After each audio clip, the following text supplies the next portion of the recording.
Welcome back to Introduction to Probability and Statistics. This course is designed to give you a clear and practical understanding of the most important concepts in probability and statistics, without getting lost in unnecessary details.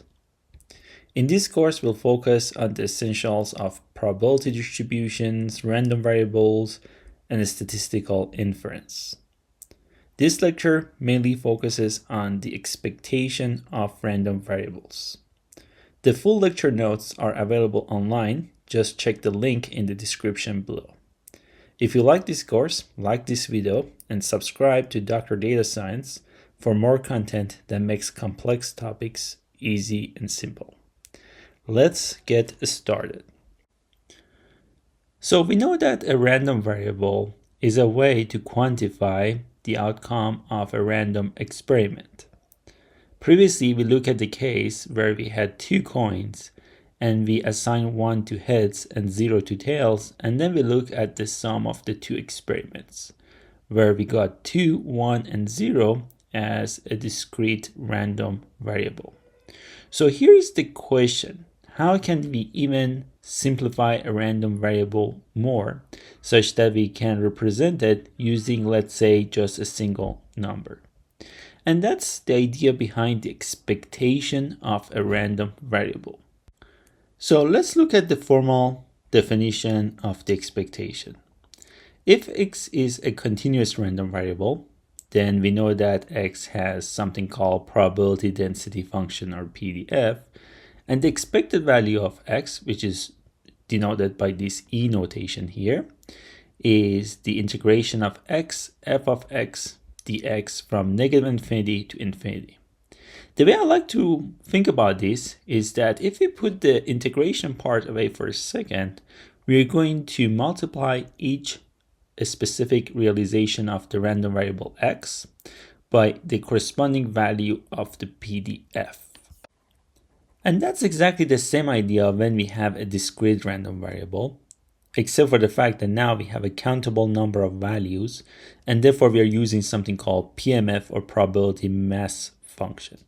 And therefore the expected value here is now a summation instead of integration over all possible values of x times the corresponding probability for that value, which is represented here by the probability mass functions. And the expectation of a random variable sometimes is called the expected value, or mean of x. And I think I use this mean a lot in this course. And since we use this idea that the expected value is the mean, sometimes we denote E of x, or the expected value of x, by mu of x. And mu here represents the mean, and the subscript x represents the fact that this is the mean for the random variable that we have there, because in general we may have more than one random variable. Let's look at an example of this, right? So if you have a constant random variable, and in fact a random variable that is constant is a valid random variable, because in this case what's happening is that, let's say this random variable takes a value like c, and then the probability that x equals c is exactly 1, because it's always c. And if you use the exact definition of expected value of x, so in this case you take the corresponding value, which is c, times the probability that random variable equals c, which is 1, and therefore we get the expected value c, right? This is nothing really sort of unexpected because of the fact that the random variable is always c. But it makes more sense when you have an actual random variable where we have variability in the values that this random variable can take on. And let's look at this example where, again, we have a discrete random variable with the PMF, or probability mass function, such that P of 1 equals 4 over 10. That's the probability that x equals 1. And then we have probability that x equals 2, probability that x equals 3. And we want to find the mean or expected value of x. And in this case, if we do the math, right, so we have to multiply 1 by the corresponding probability, which is 4 over 10, plus 2 times 1 over 10, and plus 3 times 5 over 10, or 1 over 2, right? That's the corresponding probability. And if we add everything together, we get 21 over 10, which is 2.1. And this is very interesting, because if I give you three numbers, 1, 2, 3, and I ask you what's the average of these three numbers, you'd be like 1 plus 2 plus 3 is 6 divided by the total number of samples, which is 3, which gives me 2. Right, so that's if I'll ask you for the average of 1, 2, and 3. But here the expected value is 2.1 actually, which is a little bit higher than 2. And the reason for that is because for x equals 3, in this case, we have the highest probability, which is 5 over 10 or 1 over 2. So that kind of like pulls this mean towards the right side of the spectrum. And that's why it's so important to look at the expected value or mean, because it does take into consideration the probabilities. Now let's look at a different random variable, in this case a continuous random variable, where we have probability density function or PDF, and we want to look at the expected value of this. Well, it is very easy based on the definition. Is the integration of the value, which is x, times the corresponding value of the PDF, which is 4 times x cubed. And we integrate this from 0 to 1 because that's the non-zero part of this PDF. So if you do the multiplication underneath the integration or for the integrand, you can see that now we get 4x to the power of 4. And for x to the power of 4, the antiderivative is x to the power of 5 over 5. And you evaluate this at 1 and 0. Which means that if we do the math, we actually get 0.8. So that's the summary of this random variable using the idea of expectation. So now that we know expectation of a random variable, we can define expectation of a function of a random variable. So let's say you have a random variable gx, and you apply a transformation or function to this. Now you get g of x, and you want to know the expected value of that. And that's pretty easy.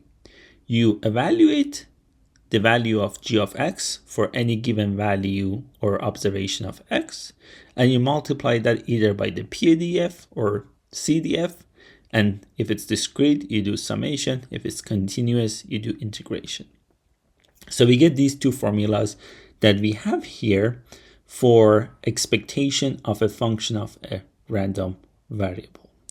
And this is very important because in many cases, we are not just trying to find the expected value of a random variable, but we actually apply a transformation or function g to that random variable first. So in this case, right, let's say we have a random variable, which is continuous with a given PDF, 2 times 1 minus x for x from 0 to 1. And we are looking at what is known as the second moment, meaning that we are not looking at e of x, but e of x squared. So remember, in this case, g of x equals x squared. So that's the transformation we're applying to this random variable x. And now, if you want to find this, very easy. We multiply x squared by the corresponding value of the PDF and integrate this from 0 to 1. And here, since we are working with polynomials, it's easy to find antiderivatives, which means that now we do these function evaluations, and we find out that the expected value here is actually 1 over 6. So you can pause here and do this to make sure that everything's correct here, but that's the idea of expectation of a function of a random variable. But what properties expectations have, right? So one very important property of expectation is known as linearity of expectation, meaning that if you have these random variables x1, x2 to xk, and constants a1 to ak, then we have this property that the expected value of a linear combination is the linear combination of the expectations, right? So this is extremely helpful. Let's say you have a complex random variable, which can be written as the sum of 4 other random variables. Then in that case, if you want to find the expected value, just find the expected value of those individual random variables and then add them together with the corresponding constants, right? So this means that there are multiple things we can get from this. That if we have a random variable and we multiply this by a constant, then we want to look at the expected value of the new random variable is that constant times the expected value of the original random variable. And the other important thing is that this property here holds whether or not random variables are independent. So we do not need any extra assumptions for this linearity of expectation. They work all the time as long as you have a bunch of random variables. And as I mentioned, this allows for the decomposition of complex random variables into simpler components. It's very important to maybe see kind of like the proof of these for at least discrete random variables to see why you do not need any kind of independence in this case. So if I have two random variables x and y and they're discrete, then the expected value of x plus y is this x plus y times their joint probability. So that's this pxy is, means probability of x equals x and y equals y. And it's a double summation because you have to do this over values of x and y. And because of the linearity of the summation, I can write this as x times this joint probability plus y times joint probability. And then given the fact that one of these does not have any sort of like, dependence on y, these summations, I can take this x out. And similarly on the other side, I can take y out. And now we get to what is known as marginalization. So if I take the sum of pxy over all values of y, that's the marginal distribution for x, right? Because you marginalize out all the possibilities for y. And the same thing on the second summation that we have here. The summation of pxy over x is actually py, right?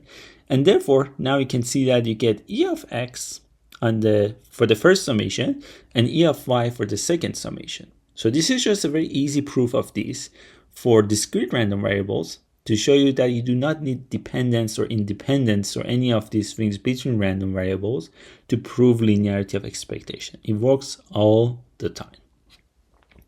But we don't want to go too much into details of proving this for continuous distributions and so on. We want to know why this is extremely helpful, knowing this linearity of expectation.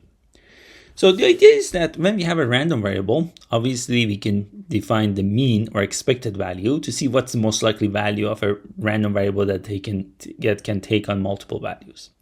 And now we can define the variability that we get around that mean or expected value. And that is what is known as the variance of a random variable, which we usually show using this sigma x notation. And since we'll explain this a little bit more in details, but for now we consider this as sigma x squared,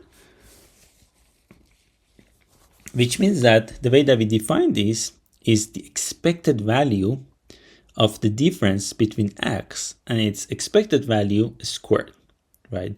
So x here is a random variable that can take on multiple values.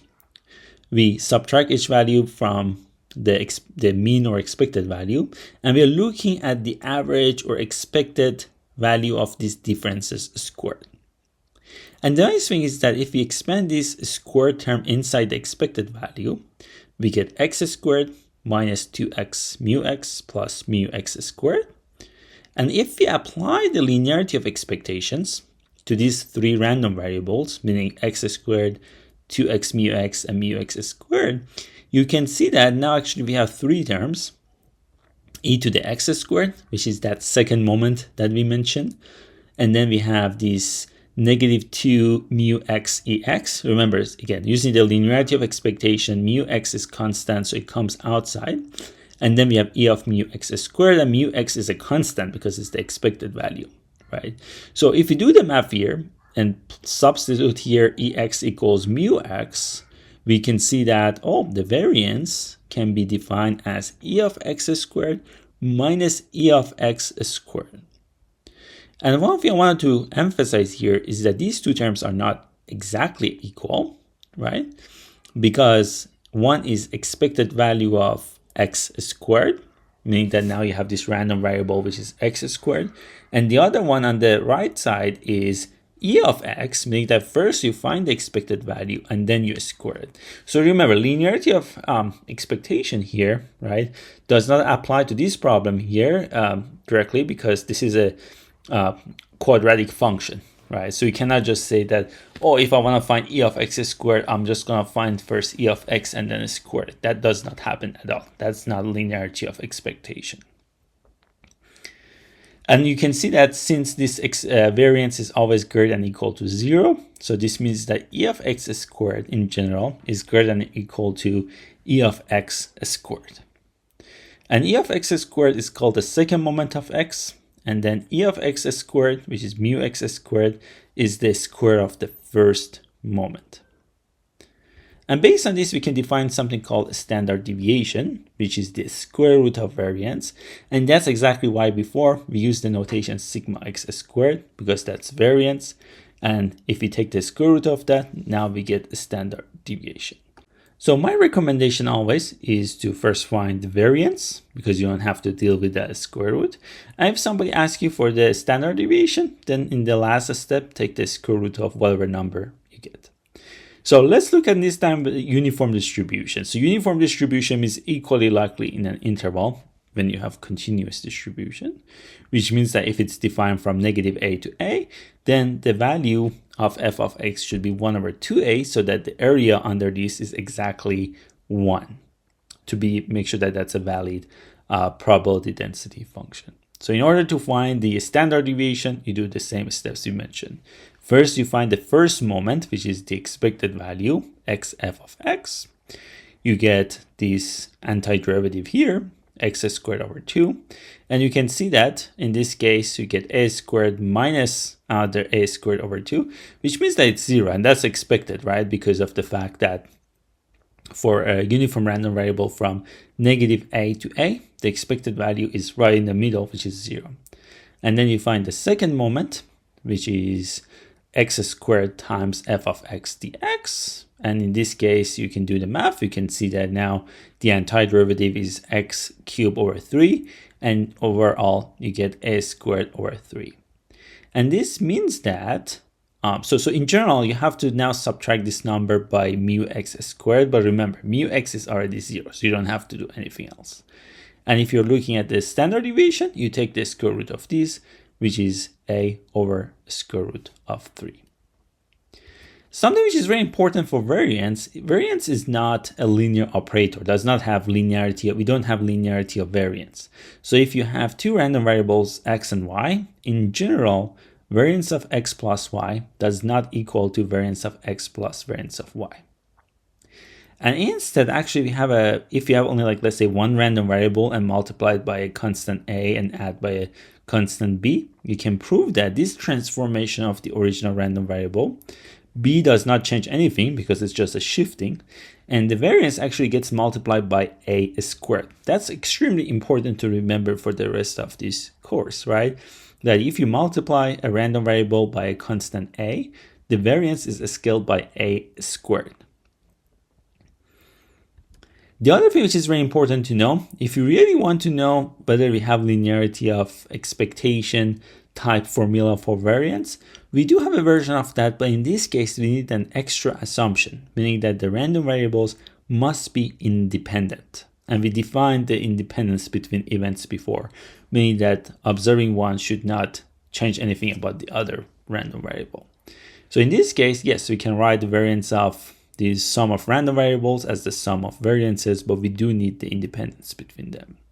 So you can see that here we have like two independent random variables. Variance of one is 2, the other one 3.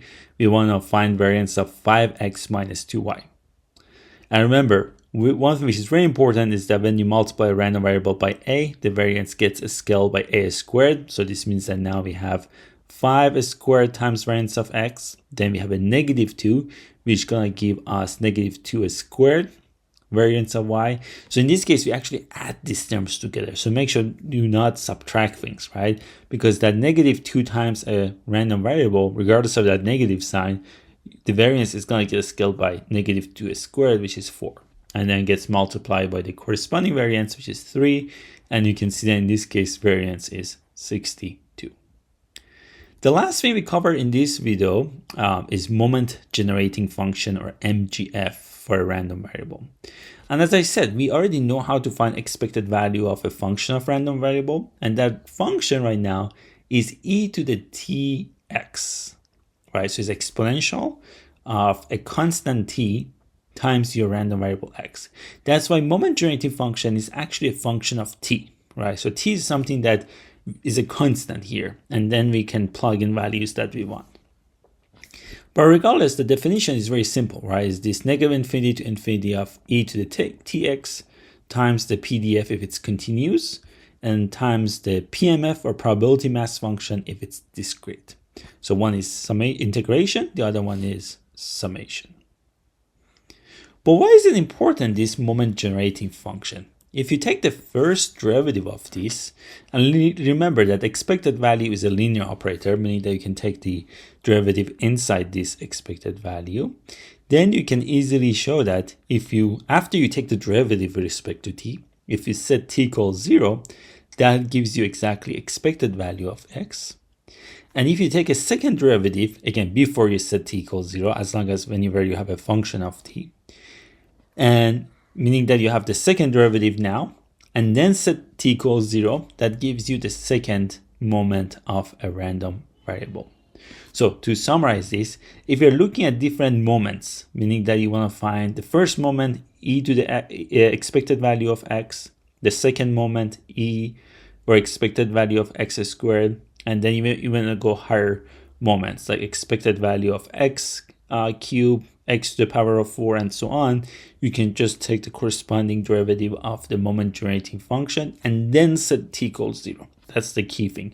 We first take derivatives, and then whenever we want to just find that corresponding expected value, we set t equals 0.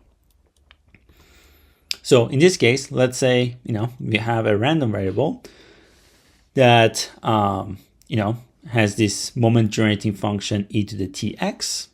And just to prove this, why this holds, right? So when you take the derivative and expected value, they are both linear operators. So derivative goes inside the expected value.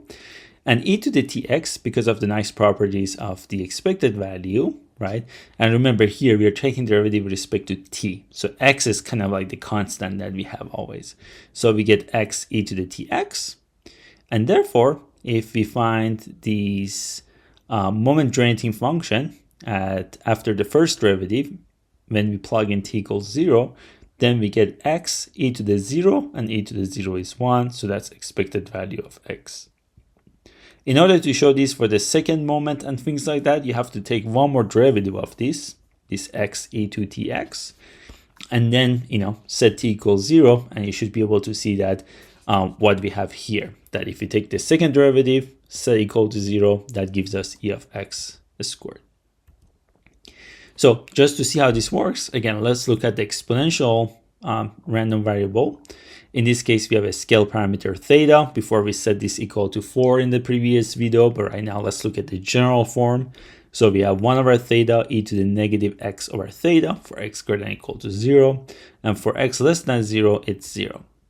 And so the moment generating function then can be calculated as again, like the expected value of e to the tx, which is e to the tx times the PDF.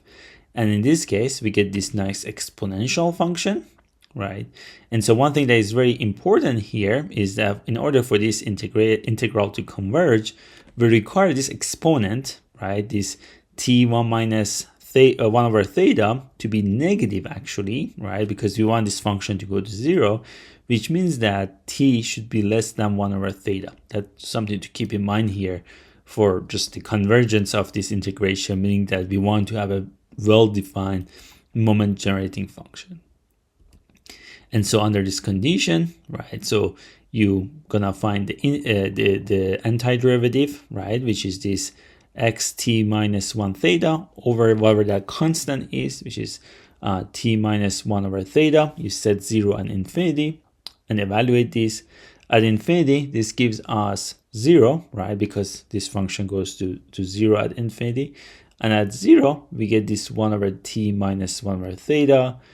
And if you do the math, we get 1 over 1 minus t theta. And this only valid for t's that are less than 1 over theta. So this is very important to remember that here we actually have a condition about when this moment generating function equals this. So this is not right for all t, but for t's that are less than 1 over theta, and theta is the scale parameter of the exponential distribution. So now you can take the first derivative of this with respect to t, derivative of the numerator, which is 0 times denominator, and then negative derivative of denominator times numerator, and then denominator squared. So that's our first derivative here. And then you can also take a second derivative. So you can now take outer derivative of this with respect to t. And you can see that if we do the math here, we get this form here, 2t theta squared over 1 minus t theta cubed. And after this, it's very easy to find these moments, right? Because for the expected value or first moment e of x, you evaluate this function at t equals 0, which gives me theta.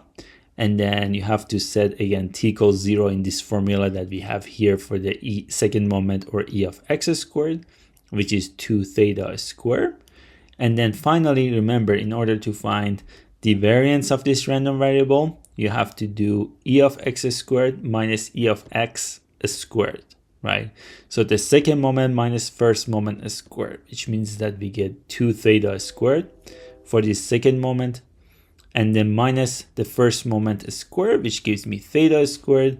So therefore, the variance of the exponential random variable with a scale parameter theta is theta squared. And if you look at the standard deviation, then we have to take the square root of this, which is theta. Therefore, if you have the exponential random variable with the scale parameter theta, the expected value or mean is theta, and also the standard deviation is theta. And we're going to do this for more random variables and distributions in the next 2 videos.